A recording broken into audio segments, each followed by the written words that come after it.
Hello students, welcome to our channel. आज हम पढ़ेंगे chapter 16 economic liberalisation and globalisation, जो कि इकोनॉमी वाले सेक्शन से है। पर चैप्टर स्टार्ट करने से पहले मैं आपको बता दूं कि आपके बोर्ड एग्जाम जब तक खत्म नहीं हो जाते, हम तब तक आपके लिए वीडियोस लेकर आएंगे। तो आप हमारे चैनल को जरूर सब्सक्राइब कीजिए ताकि आपको अपडेट्स मिलती रहे। तो चलिए स्टार्ट करते हैं chapter 16 economic liberalisation and globalisation.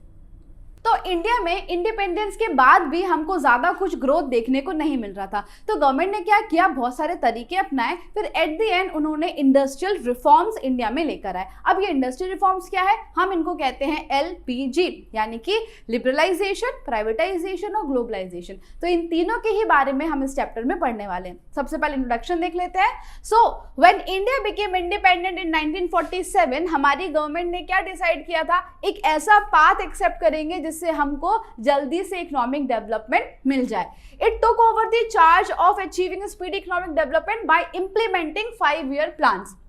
Government ने क्या किया, ये डेवलपमेंट इंडिया में लाने के लिए 5 years के प्लान को एक्सेप्ट किया। अब 5 years की जो प्लान है वो शुरू होते हैं 1951, 5 साल का एक प्लान होता है। तो 1951 से 1955, उसके बाद 1955 से लेके 1960, इस तरीके से ये 5 years के प्लान बनाए। और जो भी हमको चेंजेस चाहिए थे हमारी इकोनॉमी में, उसके लिए इन 5 years प्लान में काम किया गया था। ओके, नाउ मॉनेटरी पॉलिसी, यानी कि वो पॉलिसीज जो RBI बनाती है, फिर फिस्कल पॉलिसीज, वो पॉलिसीज जो गवर्नमेंट बनाती है, और इंडस्ट्रियल पॉलिसी जो इंडस्ट्रियल सेक्टर के लिए होती है, have been announced for this. और ये सारी पॉलिसी गवर्नमेंट ने अनाउंस कर दी थी।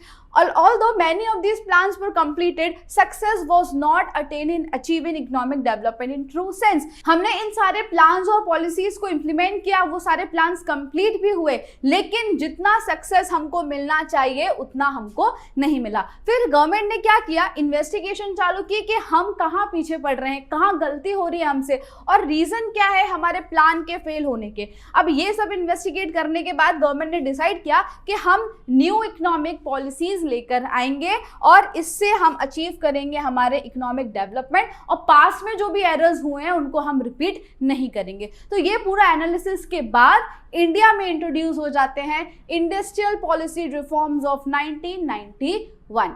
क्लियर हुआ, इंडस्ट्रियल पॉलिसी रिफॉर्म्स कब आए, 1991 में आए। और LPG जो मैंने कहा था, यानी कि लिबरलाइजेशन, प्राइवेटाइजेशन और ग्लोबलाइजेशन, इन्हीं को हम बोलते हैं इंडस्ट्रियल पॉलिसी रिफॉर्म्स। ओके, चलो नाउ सबसे पहले हम देखेंगे लिबरलाइजेशन के बारे में। लिबरल क्या होता है, छूट देना, थोड़ा सा कम स्ट्रिक्ट हो जाना। So generally government gradually reduces the restrictions and control imposed on private sector and encourages economic development.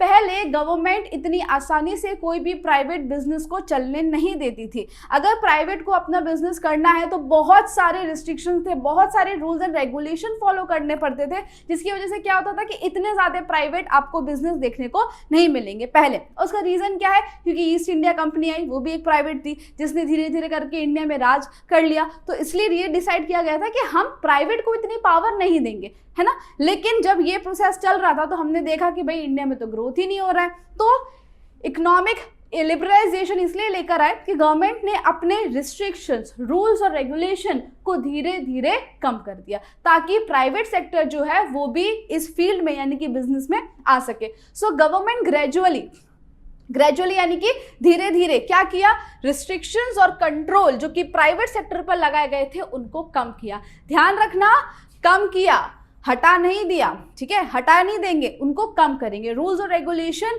Government ने कम कर दिए एंड एनकरेजेस इकोनॉमिक डेवलपमेंट, और उनको बोला कि आप भी इकोनॉमी में कंट्रीब्यूट करो और इंडिया का इकोनॉमिक डेवलपमेंट में हेल्प करो। Then this is known as economic liberalisation, और इसी को हम क्या बोलते हैं, इकोनॉमिक लिबरलाइजेशन। यानी कि अब प्राइवेट सेक्टर भी इकोनॉमी के ग्रोथ में कंट्रीब्यूट करने लगा। अब इसके अंदर कौन कौन से रिफॉर्म्स हम लेकर आए थे। So main economic reforms related to liberalisation which were made in earlier period were as follows. तो लिबरलाइजेशन के अंदर हमने क्या क्या चीजें की हैं। तो सबसे पहले तो there was reservation for 18 industries, for the industries other than them compulsion to take government permission was eliminated. यानी कि सबसे पहले हमने क्या किया कि 18 इंडस्ट्रीज को साइड में रख दिया कि इन 18 इंडस्ट्रीज में प्राइवेट सेक्टर नहीं आ सकता, लेकिन इनके अलावा जितनी भी इंडस्ट्रीज बचती हैं उसमें प्राइवेट सेक्टर आ सकता है, लेकिन with due permission of the government से परमिशन लेके इनके अलावा जितनी भी इंडस्ट्रीज बचती है वहां पे प्राइवेट सेक्टर आ सकता है। तो याद रखना कितनी इंडस्ट्रीज रिजर्व थी, 18, लेकिन अब कितनी है, सिर्फ और सिर्फ 3 इंडस्ट्रीज रिजर्व्ड है पब्लिक सेक्टर के लिए, बाकी सारे इंडस्ट्रीज में प्राइवेट को अलाउ कर दिया है। यहां देखो सेकंड पॉइंट में, फिर areas other than railways, atomic energy and defence were open for private sector. Other than यानी कि रेलवे, एटॉमिक एनर्जी और डिफेंस के अलावा जितने भी सेक्टर्स हैं उसमें प्राइवेट को अलाउ कर दिया था। Tradition of compulsory registration of industry was cancel. पहले अगर प्राइवेट इंडस्ट्रीज खोलना चाहते थे उनको रजिस्ट्रेशन करना कंपल्सरी था, जो कि बहुत ही लंबा और टाइम टेकिंग प्रोसेस था, है ना। तो इसलिए उन्होंने क्या किया कि ये जो रजिस्ट्रेशन है कंपल्सरी वो हटा दिया, करना है तो करो नहीं तो चलेगा। Then provision to take government permission for setting up industries which do not cause pollution and are not hazardous for environment was cancelled। अगर आपकी कोई ऐसी इंडस्ट्री है जो environment को कोई हार्म नहीं पहुंचा रही है, सोसाइटी को कोई हार्म नहीं पहुंचा रही है, तो गवर्नमेंट से परमिशन लेने की जरूरत नहीं है। वरना पहले तो किसी भी टाइप की इंडस्ट्रीज हो गवर्नमेंट की परमिशन तो चाहिए होती है, लेकिन अब कैसा कर दिया, अगर कोई ऐसी इंडस्ट्रीज है जो सोसाइटी एनवायरमेंट को हार्मफुल नहीं है तो आपको गवर्नमेंट की परमिशन लेने की जरूरत नहीं है। तो देख रहे हो ये सारे लॉज क्या कह रहे हैं कि इन्होंने गवर्नमेंट ने क्या किया, अपने रिस्ट्रिक्शंस को कम कर दिया है, लिबरल हो गई है गवर्नमेंट। देन अब इसके एडवांटेजेस क्या देखने को मिलते हैं, इंपॉर्टेंट है। So as a result of liberalisation private sector has got an opportunity to make unconstrained यानी कि अनरिस्ट्रिक्टेड, पहले तो बहुत रिस्ट्रिक्शंस थे ना, unrestricted development which led to increase in production. पहले प्राइवेट सेक्टर के ऊपर बहुत सारे रिस्ट्रिक्शंस थे जिसकी वजह से वो बिजनेस या इंडस्ट्रीज नहीं खोल पा रहे थे, लेकिन अब रिस्ट्रिक्शंस कम कर दिए गए हैं, तो जो प्राइवेट सेक्टर है वो बहुत ज्यादा आगे बढ़ रहा है, जिसकी वजह से हमको प्रोडक्शन में इंक्रीज दिख रहा है। ठीक है, तो सबसे पहले एडवांटेज क्या हो जाएगा, इंक्रीज इन प्रोडक्शन। अब ये चारों के चारों एडवांटेज जो है वो एक दूसरे से लिंक है।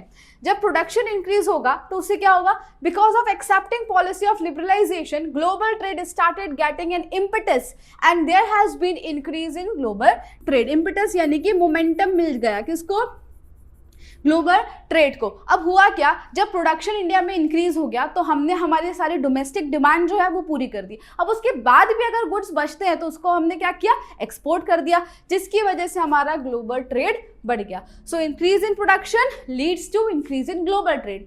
अब जब ग्लोबल ट्रेड बढ़ता है तो अगर हम एक्सपोर्ट कर रहे हैं तो हमको सामने से पैसा आएगा, पैसा सामने वाली करेंसी में आएगा, तो हमारा फॉरेन एक्सचेंज भी इंक्रीज होगा। So because of the increase in foreign trade there has been increase in reserve of foreign exchange. जब इंपोर्ट एक्सपोर्ट करते हैं तो फॉरेन एक्सचेंज का जो रिजर्व है हमारा वो भी इंक्रीज हो गया।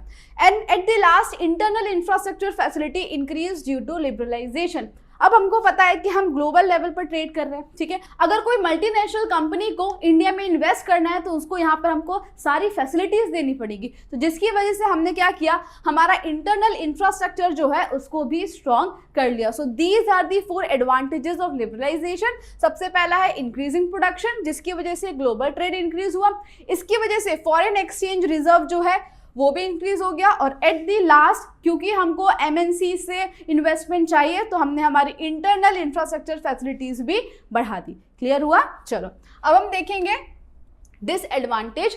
हर सिक्के के 2 पहलू होते हैं, अगर उसके कुछ मेरिट्स हैं तो डीमेरिट्स भी होंगे। क्या क्या डिसएडवांटेज है? सबसे पहले तो in spite of decrease in restriction monopoly could not be checked. भले गवर्नमेंट ने रिस्ट्रिक्शंस कम कर दिए हो, हटाए ना हो, लेकिन फिर भी प्राइवेट ने अपनी मोनोपोली कहीं ना कहीं एस्टैब्लिश कर ली थी। ओके, मोनोपोली यानी कि हर एक डिसीजन लेने का पावर उन्हीं के पास था, वहां पे गवर्नमेंट कुछ नहीं कर सकती थी। Then as focus was only been paid on industrial sector, India has remained backward in development in agriculture field। और सारा जो फोकस था वो सिर्फ और सिर्फ इंडस्ट्रियल सेक्टर में किया गया, क्योंकि वहीं से अच्छा खासा पैसा मिलता था। एग्रीकल्चर सेक्टर में किसी ने ध्यान ही नहीं दिया, इसलिए हमारा जो एग्रीकल्चर सेक्टर है वो पीछे हो गया। Then There has been increase in disparity of income. अब देखो 60% से ज़्यादा लोग एग्रीकल्चर में है ना, अगर एग्रीकल्चर में ध्यान नहीं देंगे तो वो लोग भी पीछे हो जाएंगे। सिर्फ इंडस्ट्रियल सेक्टर में ध्यान दिया तो अमीर और गरीब का जो गैप है वो बढ़ गया, increases disparity of income. And then because of increase in imports and decrease in export, foreign debt has increase. अब ग्लोबल ट्रेड करना अच्छी बात है, लेकिन इंडिया के साथ क्या होने लगा कि इंडिया के जो इम्पोर्ट्स हैं वो ज्यादा हो गए और एक्सपोर्ट कम हो गए, यानी कि हम कमाते बहुत कम थे और हमारा जो खर्चा है वो बहुत ज्यादा हो गया। इसकी वजह से क्या हुआ, फॉरेन डेट यानी कि कर्जा बढ़ गया। तो ये है डिसएडवांटेज। देन तो लिबरलाइजेशन आपको क्लियर हुआ, इसमें क्या था, गवर्नमेंट ने अपने रूल्स रेगुलेशन और रिस्ट्रिक्शन को कम किया, याद रखना कम किया, हटाया नहीं था। उसके बाद फिर उसके एडवांटेज और डिसएडवांटेज। लेकिन अगर आपको 3 मार्क्स में क्वेश्चन पूछेगा लिबरलाइजेशन का तो ये डेफिनेशन लिखनी है, उसके बाद ये रिफॉर्म्स लिखना मत भूलना, ओके। फिर अगर क्वेश्चन में जो भी पूछा एडवांटेज और डिसएडवांटेज उसके हिसाब से आंसर दे देना, पर रिफॉर्म्स लिखना जरूरी है। चलो नेक्स्ट इज प्राइवेटाइजेशन। नाम से पता चल रहा है कि जितनी भी गवर्नमेंट चीजें हैं वो क्या हो रही है, प्राइवेटाइज, यानी कि privatisation. Now it means the process in which ownership या management, okay, ownership and management of industrial units under state control is handed over or transferred to the private sector is called privatization। यानी कि ऐसे industrial units जो government के हैं, जो government own करती है, उनको प्राइवेट को ट्रांसफर कर देना, उसको बोलते हैं हम प्राइवेटाइजेशन। अब ट्रांसफर आप ओनरशिप मैनेजमेंट दोनों का कर सकते हो या किसी का एक का कर सकते हो, ओके। तो पब्लिक सेक्टर यूनिट जो गवर्नमेंट प्राइवेट को दे देती है उसी को हम क्या बोलते हैं, प्राइवेटाइजेशन। अब ये होता किस तरीके से है, तो सबसे पहले देखो, Those area which were reserved for public sector are open for the private sector। अभी हमने देखा सिर्फ 3 ही सेक्टर आज ऐसे हैं जहां पर प्राइवेट अलाउ नहीं है। कौन कौन सा, एटॉमिक एनर्जी, डिफेंस और रेलवेज। इनके अलावा जितने भी सेक्टर्स हैं उन सब में हमने प्राइवेट को अलाउ कर दिया है, ठीक है। भले वहां पर गवर्नमेंट हो लेकिन प्राइवेट भी आ सकती है। तो ये सबसे पहला स्टेप हो गया प्राइवेटाइजेशन की तरफ। दूसरा क्या होता है, स्टेट। अब यहाँ स्टेट यानी कि गवर्नमेंट है, okay. So state means state keeps the ownership of the state owned companies under its control and gives charge of management, या फिर मैनेजमेंट रखती है और ओनरशिप दे देती है। देखो क्या मतलब है, गवर्नमेंट के जो भी कंपनीज हैं, गवर्नमेंट के जो भी इंडस्ट्रियल यूनिट हैं, उसमें 2 तरीके हो सकते हैं, या तो ओनरशिप अपने पास रखें, ओके, और मैनेजमेंट प्राइवेट को दे दे तो भी प्राइवेटाइजेशन कहलाएगा। दूसरा, मैनेजमेंट अपने पास रखे और ओनरशिप प्राइवेट को दे दे तो भी प्राइवेटाइजेशन ही कहलाएगा। क्लियर हुआ? तो इसका मतलब होता है प्राइवेटाइजेशन जब गवर्नमेंट अपने इंडस्ट्रियल यूनिट को प्राइवेट को ट्रांसफर कर देती है। अब इसके एडवांटेज क्या है, There is increase in number of production unit in industrial sector। पहले तो सिर्फ और सिर्फ इंडस्ट्रियल यूनिट किसके थे, गवर्नमेंट के थे। अब क्योंकि प्राइवेट को अलाउ कर दिया है तो इंडस्ट्रियल यूनिट्स भी इंक्रीज देखने को मिले। अब इंडस्ट्रियल यूनिट अगर इंक्रीज होंगे तो उनका प्रोडक्शन भी इंक्रीज हो जाएगा। किसका, गुड्स एंड सर्विसेज का production. So production has increase in capital intensive and consumable commodities due to privatisation. सबसे पहले तो इंडस्ट्रियल यूनिट्स बढ़े, ठीक है, क्योंकि पहले सिर्फ पब्लिक के थे, अब प्राइवेट भी अपने अपने इंडस्ट्रियल यूनिट्स खोल रहे हैं तो इंडस्ट्रीज तो बढ़ गई, जिसकी वजह से प्रोडक्शन इंक्रीज हो गया। कौन से कमोडिटीज या कौन से गुड्स का, तो कैपिटल इंटेंसिव और कंज्यूमेबल। कंज्यूमेबल या कंज्यूमर गुड्स तो आपको पता है जो बेसिक नीड्स के होते हैं, वो तो पहले भी जो गवर्नमेंट है वो प्रोड्यूस करती थी, और आज इंडस्ट्रियल सेक्टर जो प्राइवेट हो गए हैं वो भी प्रोड्यूस करते हैं। लेकिन ये जो कैपिटल इंटेंसिव है इसमें हमको अच्छा खासा इंक्रीज देखने को मिला। कैपिटल इंटेंसिव प्रोडक्ट्स वो होते हैं जिसको बनाने के लिए हमको काफ़ी ज़्यादा पैसा और टेक्निक चाहिए होती है, जैसे कि iron industry, steel industry, automobile industry. इन सब इंडस्ट्रीज में भी हमको इंक्रीज देखने को मिला आफ्टर प्राइवेटाइजेशन। और फिर working capacity of public sector has improve due to privatisation of public sector enterprise. जो पब्लिक सेक्टर यूनिट्स प्राइवेटाइज हो गए उसमें हमको क्या देखने को मिला, वर्किंग कैपेसिटी इंक्रीज देखने को मिली। उसका रीजन क्या है, आपको तो पता है प्राइवेट में कैसा होता है कि जो टारगेट है, जो काम है आपका, अगर वो आपने ढंग से नहीं किया तो आपको निकाल देंगे, जिसकी वजह से हर एक एम्प्लॉय अपना 100% देता है, तो कैपेसिटी या वर्किंग कैपेसिटी जो है वो अपने आप ही बढ़ जाएगी। तो these are the advantage of privatisation. अब ये भी अपने साथ कुछ डिसएडवांटेजेस लेकर आया। क्या है, सबसे पहले तो इकोनॉमिक पावर सेंट्रलाइज हो गई। इकोनॉमिक पावर सेंट्रलाइज होने का मतलब है कि हमारी जीडीपी में ज़्यादा जो कंट्रीब्यूट कर रहा है वो प्राइवेट सेक्टर है, यानी कि इकोनॉमिक पावर किसके पास चली गई, प्राइवेट सेक्टर के पास, जिसकी वजह से हमको पता है मोनोपोली बढ़ जाएगी। मोनोपोली एक सबसे बड़ा डिसएडवांटेज था एलपीजी का। Then cottage industry have not develop properly. अब देखो प्राइवेट लोग पैसा वहीं लगाएंगे जहां पर उनको अच्छा खासा रिटर्न मिलेगा, लेकिन कॉटेज इंडस्ट्रीज तो कैसी थी, स्मॉल स्केल इंडस्ट्रीज हैं, यहाँ पे किसी ने ध्यान नहीं दिया, तो रूरल एरियाज जो हैं वो इतने आगे नहीं आ पाए। Only large industries have been benefited. फिर price have not be remain under control. अगर प्राइवेट इंडस्ट्री है तो गवर्नमेंट प्राइस में कुछ भी इंटरफेयर नहीं कर सकती। अगर पहले गवर्नमेंट यूनिट है तो गवर्नमेंट क्या करती थी, प्राइस को कंट्रोल में रखती थी ताकि सब अफोर्ड कर पाए।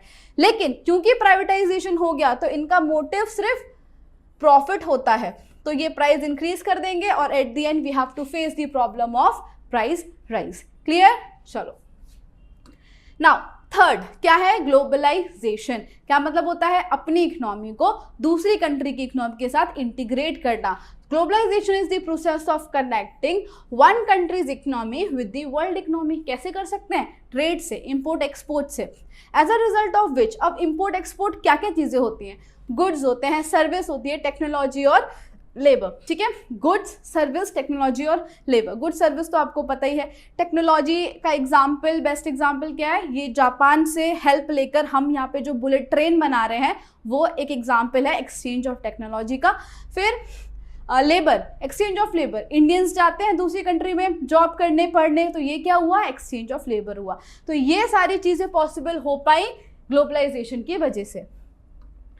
अब improvements have taken place due to globalisation. क्या क्या चीजें सुधरी इसकी वजह से, सबसे पहले तो obstacles of trade between two nation have been removed. दो कंट्रीज को ट्रेड करने के लिए जो भी प्रॉब्लम्स आती थी उन सबको हटा दिया गया ग्लोबलाइजेशन के थ्रू। Such a condition has been created so that capital exchange can easily takes place between two nations. Capital exchange यानी कि बड़ी बड़ी मशीनरीज हो गई, एसेट हो गए, इनका एक्सचेंज भी आसानी से हो सके, ऐसी कंडीशन बनाई गई। Then obstacles in the way of exchange of technology. पहले क्या था कि गुड्स और सर्विसेज का एक्सचेंज तो आसानी से हो जाता था, लेकिन टेक्नोलॉजी कोई कंट्री दूसरी कंट्री को देने के लिए रेडी नहीं होता था। तो अब तो क्या है कि एक्सचेंज ऑफ टेक्नोलॉजी भी होता है। Then free exchange of labour may be there among different nations of the world. आज इंडियंस तुमको ऑलमोस्ट हर कंट्री में दिख जाएंगे, अलग अलग टारगेट के साथ दूसरी कंट्रीज में जाते हैं पढ़ने के लिए, फिर जॉब के लिए। ओके, तो यहाँ पर फ्री एक्सचेंज ऑफ लेबर भी अलाउ हो गया। देन अब एडवांटेज पर आ जाए तो FDI, फॉरेन डायरेक्ट इन्वेस्टमेंट। इसका मतलब क्या होता है, जब बाहर की कोई कंट्री इंडिया में अपना पूरा इंफ्रास्ट्रक्चर सेट करती है और अपना बिजनेस यहाँ चलाती है, उसको हम बोलते हैं फॉरेन डायरेक्ट इन्वेस्टमेंट। क्लियर? जैसे बहुत सारे यहाँ पे फॉरेन के ब्रांड्स हैं, ये मैकडोनल्ड हो गया, KFC हो गया, ये सब बाहर की कंपनीज हैं, लेकिन इंडिया में इन्होंने प्रॉपर इंफ्रास्ट्रक्चर बनाया है और अपना बिजनेस कर रही हैं, जिसको हम क्या बोलते हैं, फॉरेन डायरेक्ट इन्वेस्टमेंट। ये इंक्रीज हुआ इसकी वजह से। फिर goods produce in developed countries can be easily obtain due to globalisation. अब तो ऐसा नहीं रहा है कि दूसरी कंट्रीज में जो गुड्स हैं वो हमको ना मिल पाए।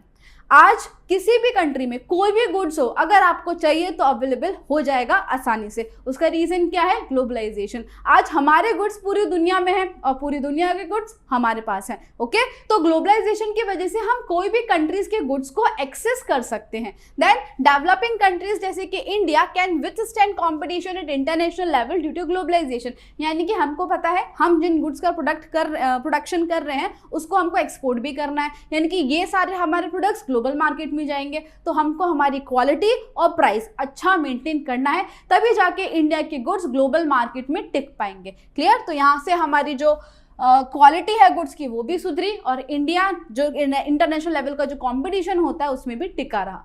नाउ अगेन डिसएडवांटेज क्या है इसके, expected success has not been attained in finding solution to the problems of poverty and unemployment। ऐसा सोचा गया था कि इसके थ्रू हम poverty और unemployment को टैकल कर सकते हैं, पर ऐसा नहीं हो पाया। फिर developing countries have not acquired proper benefits of increase in exports which they should have acquired. यानी कि जितना बेनिफिट एक्सपोर्ट का उठाना चाहिए था उतना ये डेवलपिंग कंट्रीज नहीं उठा पाई। Large scale industries have acquired more benefit while small scale industries have obtained less benefit। ये तो है ही, लार्ज स्केल इंडस्ट्रीज को ही फायदा हुआ, स्मॉल स्केल इंडस्ट्रीज को फायदा नहीं हुआ, जिसकी वजह से रूरल एरिया हमारा बैकवर्ड रहा और डिस्पैरिटी ऑफ इनकम, अमीर गरीब का जो गैप है वो बढ़ गया। Now world trade organisation important topic है, इसके ऑब्जेक्टिव्स या फंक्शंस पूछे जाते हैं। सबसे पहले तो 1 मार्क के लिए आपको क्या याद रखना है इसमें कि world trade organisation was establish on 1 January 1995। क्या डेट है? 1 जनवरी 1995। अब इसका जो हेडक्वार्टर है लेकिन by the member nation of United nation, किसने बनाया? यूनाइटेड नेशन के जो मेंबर्स हैं उन्होंने मिलकर WTO बनाया 1 जनवरी 1995 को। इसका जो हेडक्वार्टर है वो कहाँ है? Geneva, Switzerland.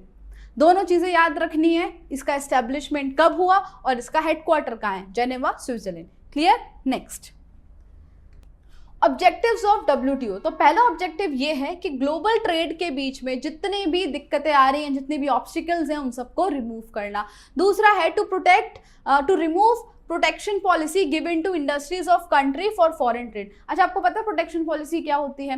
जब किसी भी कंट्री में इंपोर्ट और एक्सपोर्ट पे रिस्ट्रिक्शंस लगा दिए जाते हैं, उसको हम बोलते हैं प्रोटेक्शन पॉलिसी। तो WTO क्या करता है? उस प्रोटेक्शन पॉलिसी को हटाकर इंपोर्ट एक्सपोर्ट कंट्रीज के बीच में अलाउ करवाता है। फिर to coordinate with global trade policy and economic policy. Global trade policy और हर कंट्री की जो इकोनॉमिक पॉलिसी होती है उनके बीच में कोऑर्डिनेशन कराता है। Then to solve the trade related dispute arising in the world. पूरी दुनिया में ट्रेड रिलेटेड डिस्प्यूट अगर हो रहा हो तो उसको सॉल्व करने का काम WTO का होता है। क्लियर? चलो अब आते हैं इनके फंक्शंस। क्या है? To set up a required structure for implementation of agreement related to multinational trade and agreement related to it. अब जब दो कंट्रीज के बीच में ट्रेड होता है तो ऐसी थोड़ी हो जाता है, दोनों कंट्रीज एग्रीमेंट साइन करती हैं, तो उस एग्रीमेंट का एक प्रॉपर स्ट्रक्चर सेट करना और दोनों को कोऑर्डिनेट कराना, ये WTO का काम है। मल्टीनेशनल ट्रेड क्या होता है? जैसे कि इंडिया और USA, इन दोनों के बीच में ट्रेड होगा तो इसको हम बायलैटरल बोलेंगे। ठीक है, बायलैटरल। क्यों? क्योंकि दो ही कंट्रीज इन्वॉल्व है, तो ये हो जाएगा हमारा बायलैटरल ट्रेड। और मल्टीनेशनल ट्रेड का मतलब होता है जब इंडिया एक से ज्यादा कंट्री के साथ ट्रेड करता है। जैसे ऑयल की बात कर लें, ठीक है, तो हम ऑयल रशिया से भी इंपोर्ट कराते हैं, फिर ईरान से, इराक से, ऐसे 2-3 कंट्री से हम ऑयल इंपोर्ट करते हैं, तो ये क्या हो जाएगा? मल्टीलेटरल या मल्टीनेशनल ट्रेड। फिर आता है world trade organisation plays a vital role for debate and negotiations for multinational trade. अब 2 या 2 से ज्यादा कंट्रीज के बीच में नेगोशिएशन कराने का काम, या फिर कुछ भी डिबेट हो रहा हो, कुछ भी डिस्कशन हो रहा हो उनके बीच, तो उसमें भी WTO ही सॉल्व करेगा। Then encourages unbiased international trade. अब ऐसा नहीं है कि ये सिर्फ कुछ पर्टिकुलर कंट्रीज के साइड होकर ही सारे डिसीजंस ले रहा है, ऐसा नहीं है, ये अनबाइज्ड होता है। सही है तो सही, गलत है तो गलत। Now different Nations follow their own national policy, it observe them and suggest required improvement. देखो, हर एक कंट्री की अपनी इकोनॉमी के हिसाब से पॉलिसी होती है। यहाँ पे क्या लिखा है? Different nation follow their own national policy. क्यों? क्योंकि सबकी इकोनॉमी अलग है तो सबकी नेशनल पॉलिसीज भी अलग होगी। तो WTO सबकी इकोनॉमी को स्टडी करता है, ऑब्जर्व करता है, और अगर उसको लगता है कि कुछ चेंजेस लाने चाहिए तो उनको क्या करेगा? सजेस्ट भी करेगा। क्लियर? चलो, तो ये है WTO के फंक्शंस। अब हम आ जाते हैं ये ग्लोबलाइजेशन का इंपैक्ट हमारे इंडिया पर क्या पड़ा। सबसे पहले तो इंडिया इसका मेंबर कब से है? जब से इंसेप्शन, यानी कि जब से WTO बना है तब से ही इंडिया इसका मेंबर है। India's contribution to the world trade, आपकी बुक में गलत है, 5% लिखा है लेकिन वो 0.5 है। पहले इंडिया का कंट्रीब्यूशन वर्ल्ड ट्रेड में 0.5% था, लेकिन जब ग्लोबलाइजेशन आया तो इंक्रीज हो गया 1% हो गया। फिर WTO का मेंबर होने से export of readymade clothes, India के जो रेडीमेड क्लोथ्स है उनका एक्सपोर्ट बढ़ गया। दूसरा, एग्रीकल्चर प्रोडक्ट्स जो है, एग्रो प्रोडक्ट्स का एक्सपोर्ट भी इंक्रीज हो गया। फिर एक्सपोर्ट इंक्रीज होने की वजह से इंपोर्ट का जो प्रेशर है वो रिड्यूस हो गया। वरना पहले क्या था कि हम हर चीज इंपोर्ट कराते थे, अब हम अपने ही कंट्री में काफी सारे प्रोडक्ट्स बनाते हैं, तो एक्सपोर्ट से जो पैसा आया वो हमने अपनी ही कंट्री में इस्तेमाल किया। इसलिए due to increase in export, pressure on imports has reduce for foreign investment has been increase in foreign exchange. अब हमने सारी इंफ्रास्ट्रक्चर फैसिलिटीज भी दे दी, जिसकी वजह से फॉरेन इन्वेस्टमेंट भी आया और हमारा फॉरेन एक्सचेंज रिजर्व भी इंक्रीज हुआ। Thus, as a member of WTO, India will not only get above mentioned benefit but also has to comply with some conditions। अब बेनिफिट के साथ साथ हमको कुछ चीजें उनकी भी फॉलो करनी पड़ेंगी। It is especially dependent on how fast India increases its infrastructure facility and how developed countries treat India। हमारा पूरा ग्लोबलाइजेशन जो है, यानी कि इंडिया का जो ग्रोथ है, वो किस पे डिपेंड करता है कि इंडिया अपनी कंट्री में कितनी अच्छी इंफ्रास्ट्रक्चर फैसिलिटीज दे सकती है ताकि फॉरेन कंट्रीज यहाँ इन्वेस्ट करें, और दूसरा कि दूसरी कंट्रीज इंडिया को किस तरीके से ट्रीट करती हैं। इन सब पे डिपेंड करता है इंडिया का ग्रोथ। ओके, चलो नाउ नया टॉपिक है सस्टेनेबल डेवलपमेंट, जिसमें इंपॉर्टेंट बनती है इसकी definition. According to definition of sustainable development, it is the development which meets the needs of present generation without compromising with the ability of future generation to meet their own needs। हमको पता है कि आज human development जिस तरीके से हो रहा है उसने नेचर को पूरा बर्बाद करके रखा है। अगर ऐसे ही चलता रहा तो फ्यूचर जनरेशन के लिए कुछ भी नहीं बचेगा। तो इसलिए एक कॉन्सेप्ट आता है, कौन सा? सस्टेनेबल डेवलपमेंट का कॉन्सेप्ट, जो ये कहता है कि हमको इस जनरेशन की नीड्स को पूरा तो करना है, लेकिन इस तरीके से पूरा करना है कि फ्यूचर जनरेशन की नीड्स को हम नुकसान ना पहुंचाएं। अगर ऐसे चलता रहा तो आने वाले फ्यूचर में तो कुछ नहीं मिलने वाला। ये जो थोड़ा बहुत फ्रेश ऑक्सीजन जो हमको मिल रहा है वो भी आने वाले टाइम पे नहीं मिलने वाला। तो इस तरीके के डेवलपमेंट ना करना, और क्या कॉन्सेप्ट लेकर आए? Sustainable development. तो सेटिस्फाइंग दी, यानी कि meeting the needs of present generation without compromising the needs of the future generation, this is sustainable development. आपको डेफिनेशन एज इट इज याद करनी है। Now the idea of sustainable development developed because of the extreme effects on nature. Nature पे जो affect हुआ है human grid का या ह्यूमन डेवलपमेंट का, जिसकी वजह से हम ये कॉन्सेप्ट लेकर आए हैं ताकि फ्यूचर जनरेशन की जो नीड्स है वो पूरी हो सके। Now the way and the speed with which present generation is developing, it cannot be maintained in the future। यानी कि जिस तेजी से और जिस तरीके से प्रेजेंट जनरेशन आगे बढ़ रही है, फ्यूचर के लिए कुछ भी नहीं बचेगा। There is a fear that luxuries which present generation is enjoying may not be there for future generation। जितनी भी फैसिलिटीज, जितनी भी अच्छी चीजें आज हम एंजॉय कर रहे हैं वो शायद फ्यूचर जनरेशन के लिए ना बचे। Then there is a tremendous decrease in natural resources due to economic development and their quality is also deteriorating। कि economic development की वजह से काफी ज्यादा natural resource destroy हो गए और जो बचे हैं उनकी भी क्वालिटी खराब होती जा रही है। Okay, so in this condition there is a need to change the idea of development। तो डेवलपमेंट जिस तरीके से हो रहा है उसका आइडिया को चेंज करना जरूरी है। Sustainable development is a study because of present development and effects on it on environment. ये जो सस्टेनेबल डेवलपमेंट का कॉन्सेप्ट है वो यही चीजें देख कर आया है कि अगर इसी तरीके से हम आगे बढ़ते गए तो फ्यूचर जनरेशन के लिए कुछ भी नहीं बचेगा। ओके, तो इसलिए सस्टेनेबल डेवलपमेंट का कॉन्सेप्ट आता है। अब हमारे पास जो नेचुरल रिसोर्सेज हैं उनको हम किस तरीके से कंजर्व और प्रिजर्व कर सकते हैं। सबसे पहले तो जो रिन्यूएबल रिसोर्सेज हैं like cultivable farm, forest, water resources should be used in such a way that their quality is maintained। इनको इस तरीके से इस्तेमाल करो। देखो, बिना यूज किए भी नहीं चलेगा। अगर यूज करना है तो कम से कम इस तरीके से यूज करना है कि उनकी क्वालिटी मेंटेन रहे। और जो नॉन रिन्यूएबल रिसोर्सेज है जैसे कि कोल, पेट्रोलियम, मिनरल, इनको बहुत ही जुडिशियली यानी कि बहुत ही संभल कर यूज करना है, क्योंकि अगर एक बार ये खत्म हो गए तो आपको पता है हजारों साल लग जाते हैं इसको वापस लाने में। Then industrial location should be decided on the basis of lesser transportation cost। A sincere attempt should be made to achieve economic friendly development। अब इंडस्ट्रीज ऐसी जगह पर होनी चाहिए जहां पर उनका रॉ मटेरियल आसानी से मिल जाए। ट्रांसपोर्टेशन जो है वो कम करना है, ट्रांसपोर्टेशन कॉस्ट कम करनी है, और इको फ्रेंडली डेवलपमेंट पर हमको ज्यादा फोकस करना है। Now those resources which can be used in more than one way should be utilised in different way, such as different irrigation system are utilised for more than one purpose, producing electricity, flood control, transportation etcetera. यानी कि एक चीज़ों को एक से ज़्यादा तरीके से इस्तेमाल करना। हमारा जैसे मल्टीपर्पज़ प्रोजेक्ट है तो उनका इस्तेमाल इरिगेशन के लिए भी होता है, फ्लड कंट्रोल के लिए भी होता है और वाटर स्टोरेज की तरह भी वो काम करता है। Then natural resources should not be wasted, control should be laid on unplanned disposal of industrial waste, poisonous chemical, increasing slums etcetera. यानी कि इंडस्ट्रियल वेस्ट पर ध्यान देना है कि वो किस तरीके से उसको डिस्पोज कर रहे हैं। पॉइजनस केमिकल्स, वो इंडस्ट्रीज जो अपने वेस्ट को ऐसे ही रिवर में ड्रेन कर देती हैं, तो आपने एग्जाम्पल देखा होगा यमुना का, वो कितनी ज्यादा पॉइजनस हो गई है, ठीक है, तो उस पर ध्यान देना है। और increasing slum, slum area increase होने से क्या होता है, हाइजीन पर फर्क पड़ता है लोगों की। Okay, now stress should be laid on use of non conventional. Non conventional क्या होता है, रीन्यूएबल एनर्जी रिसोर्स को हम क्या बोलते हैं, नॉन कन्वेंशनल, जैसे कि solar energy, wind energy.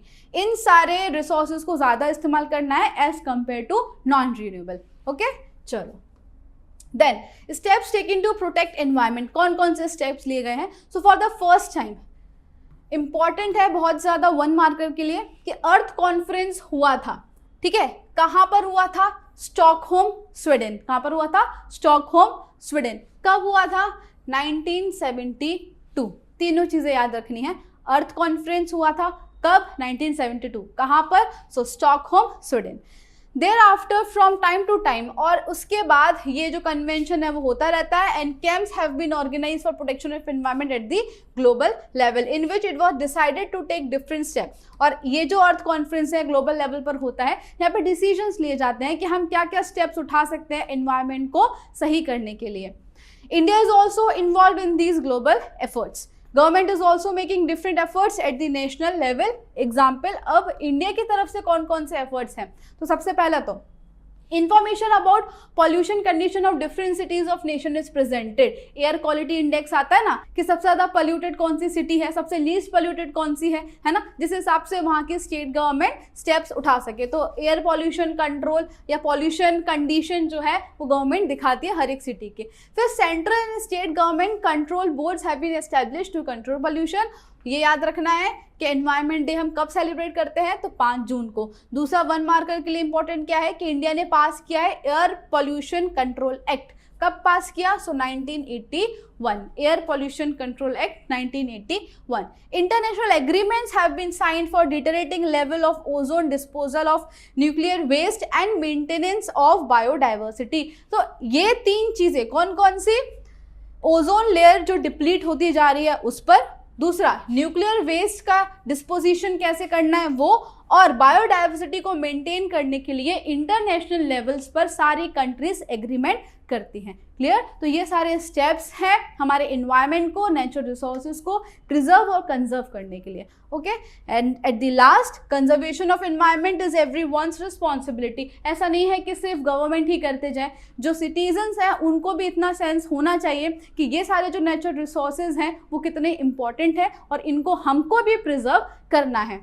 If we do not control pollution, no doubt the life of the earth will be doomed soon। क्या मतलब है कि अगर हमने पॉल्यूशन कंट्रोल नहीं किया, यानी कि जिस हिसाब से हम आगे बढ़ रहे हैं एनवायरनमेंट को एकदम बर्बाद करके, तो अगर पॉल्यूशन कंट्रोल नहीं किया तो अर्थ पर लाइफ एग्जिस्ट ही नहीं करेगी इन नियर फ्यूचर। क्लियर? तो इसी के साथ हमारा चैप्टर 16 खत्म होता है। आई होप आपको समझ में आया होगा, और अगर आपको वीडियो पसंद आया हो, do like, share and subscribe our channel. Thank you.